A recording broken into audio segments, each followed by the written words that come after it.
In today's video, I'm going to teach you how to delete form submissions in Jotform. This task is quite straightforward and can be completed in just a few minutes, making it easy to manage and organize your data effectively. Let's dive into the process and walk through each step together, ensuring you have all the information you need to complete this task with confidence.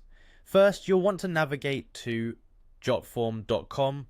Once you're there, go ahead and sign in using your credentials. If you've forgotten your password, remember that you can always use the forgot password link to reset it and regain access. After logging in, you'll find yourself in the main dashboard of your Jotform account. Here, you'll see all the forms you've created. Next, locate the form for which you want to delete submissions. You can do this by scrolling through your list of forms or using the search bar to quickly identify the specific form. Once you've found it, click to select it. This will take you to the form's specific page, where you can manage various aspects of your form, including viewing submissions. Now look for the Submissions button, which is usually prominently displayed on this page. Clicking this button opens up Jotform Tables, a comprehensive interface that displays all your collected submission data. Here, you'll see a list of every submission you've received for the selected form. Once you're in Jotform Tables, it's time to choose which submissions you'd like to delete.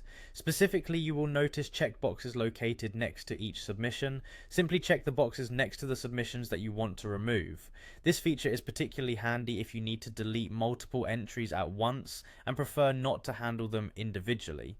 If you decide to delete all submissions in one go, there's no need to manually check every box. Instead, you can simply tick the checkbox located at the top of the table, which will automatically select all submissions. This is especially useful if you're conducting a fresh start or clearing out old data to make room for new entries.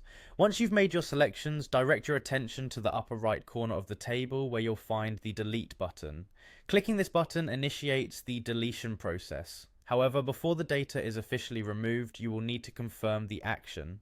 To finalize the deletion, a confirmation prompt will appear. It will ask if you'd like to move the selected submissions to trash. Confirm by clicking Move to Trash. This step ensures that only the submissions you intend to delete are removed, preventing any accidental data loss. And there you have it. By following these steps, you've successfully deleted form submissions in Jotform, keeping your data organized and up to date. Remember that this action moves submissions to a trash folder where they will remain temporarily. So if you ever need to recover a deleted submission, you might still have a chance. Thanks for watching, and be sure to check out our other tutorials for more useful tips and tricks.